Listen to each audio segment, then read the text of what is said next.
December 13th, the year 558 AD.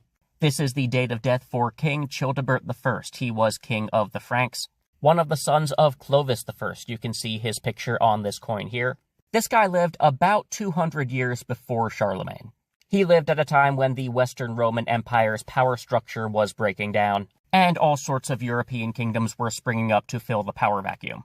December 13th, the year 1076, the city of Salerno in Italy surrenders to Robert Guiscard.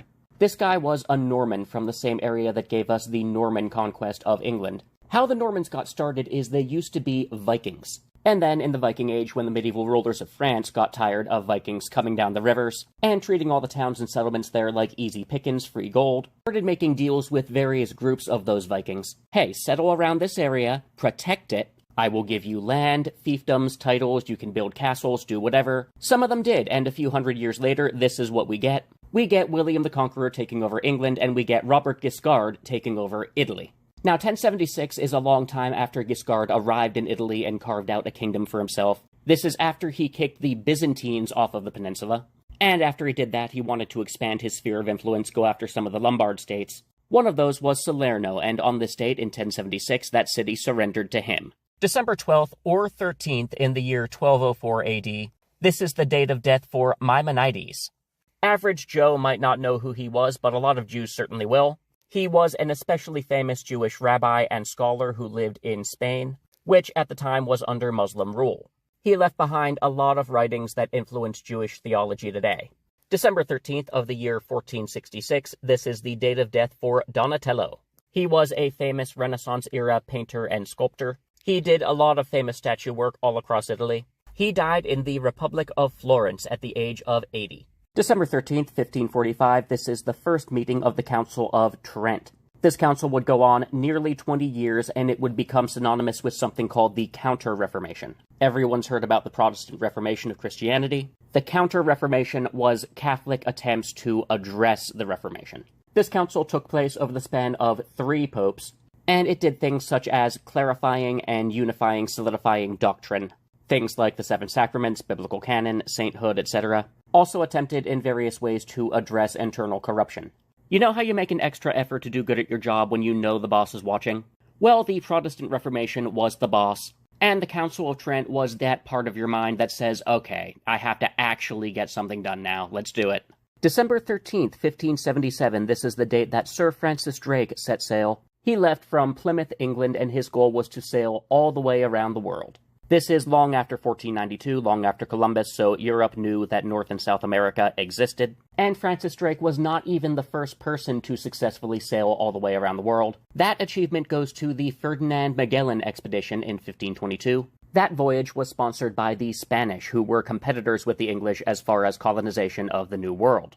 So you know how the US and the USSR had a space race to see who could get to the moon first? Well, it was sort of the same thing in this century between all the colonial powers and colonizing the New World. Well, Spain made a circle around the globe like 50 years ago. Francis Drake, your turn. In the name of England, go. December 13th, 1623, the Plymouth Colony in Massachusetts. This is a famous colony of England in the New World. This is yet another generation after the time of Francis Drake. And on this date, they establish a system of a 12-man jury for settling judicial matters in their settlement. December 13th, 1636, the Massachusetts Bay Colony establishes 3 militia regiments for defense against the Pequot Nation of Indians. And this establishment of militia, 140 years before the American Revolution, is commonly recognized as the beginning of the United States National Guard. December 13th, 1642, this painting is a Dutch explorer by the name of Abel Tasman. If that name sounds familiar, you might know it from the island of Tasmania. That is an island to the south of the Australian mainland. It is considered part of Australia today. And there's also a pretty popular cartoon character and animal that lives on this island that gets its name from this island. Of course, the Tasmanian Devil. Well, on this day, Abel Tasman becomes the first European to see what is now New Zealand. December 13th, 1643, the Battle of Alton. This was part of the First English Civil War, but for those who don't know, the history of England in the 17th century was absolutely tumultuous.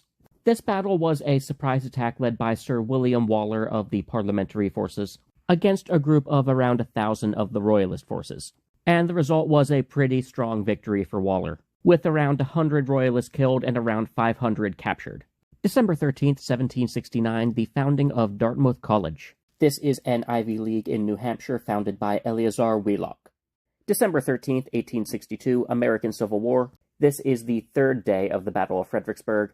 On this day, Union General Burnside leads an attack that is successfully repulsed by Confederate General Robert E. Lee. Union forces suffer heavy casualties. December 13th, 1864. This photograph is Union General William Babcock Hazen. He was along during Sherman's march to sea, and on this day he successfully captured Fort McAllister in Georgia. That allowed Sherman's main force to proceed and threaten the city of Savannah. December 13th, asterisk. I've seen conflicting reports about the actual date of this, but the year was 1924. This was the date of death for Samuel Gompers. What a last name. He was the founder and leader of the American Federation of Labor, AFL, which would later do a merger with the CIO, another labor federation, and together they would make up the biggest federation of labor unions in the world. And by the way, they are still active today. Gompers was actually in Mexico City at the time that it was clear his health was failing for the last time. He very much wanted to be on American soil when he died, so he was rushed to San Antonio, Texas. His final place of burial is actually in Sleepy Hollow Cemetery, New York, very close to Andrew Carnegie, of all people. December 13th, 1939, the Battle of the River Plate. This is the first British naval battle of World War II. This was actually fought in the South Atlantic off the coast of South America, between the British and the Germans. This is an actual photograph from the battle. The ship in the distance is the HMS Achilles, and the ship that the photographer is standing on is the HMS Ajax. Very Iliad names, very nice. The battle started because the German ship Graf Spee was doing some commerce raiding, and the British went in to try and stop that. The German ship was critically damaged. It was forced to park itself inside a nearby South American port. It was told it was not allowed to stay more than 72 hours. The German captain logically believed that the British probably had a large naval force waiting for the German ship to go back out, so he ordered that the ship be sunk by its own crew, and 2 days later he committed suicide. How's that for a British victory?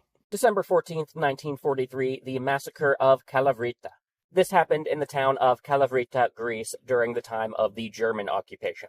This place had a healthy group of resistance fighters after the Germans took over. They had been giving the German army quite a few problems, including 78 captured Germans, who, when the Germans tried to stage a rescue attempt, the Greek resistance fighters, during the process of that, executed all of them.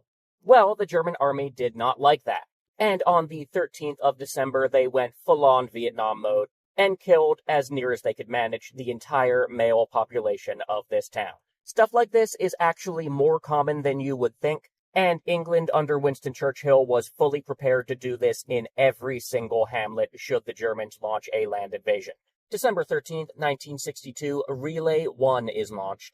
This is the first communication satellite that NASA put into orbit. December 13th, 1972, this photograph is astronaut Gene Cernan. And on this date, he and another astronaut, Harrison Schmitt, walked on the moon for the last time. These are the most recent humans to have walked on the moon. As of 2026, of course, more than 50 years ago. This was part of the Apollo 17 mission. December 13th, 1974, this is the beginning of North Vietnam's 1975 Spring Offensive. So called because it lasted all the way until April. This is the last big military campaign, the last big push of the Vietnam War.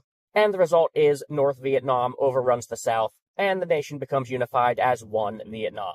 December 13th, 2004, the enlargement of the European Union. This was when several countries, mostly Eastern European states, signed on to the European Union at the same time. These included Czech Republic, Cyprus, Poland, Hungary, Latvia, Estonia, Slovakia, Slovenia, and a few others. A lot of these being former Eastern Bloc nations. The idea behind the European Union, of course, was a pan-European confederation. There are economic ties, trade deals, and migration agreements that come along with this. But more than that, it's about an identity or a set of ideals that, at least in theory, could unite the European continent. December 13th, 2003, the Iraq War, Operation Red Dawn. This was a successful military operation to capture former Iraqi President Saddam Hussein, who you can see, of course, in the picture here. This did happen a few months after the George Bush Mission Accomplished speech, and American troops would remain in Iraq all the way until 2011. December 13th, 2007, the Treaty of Lisbon.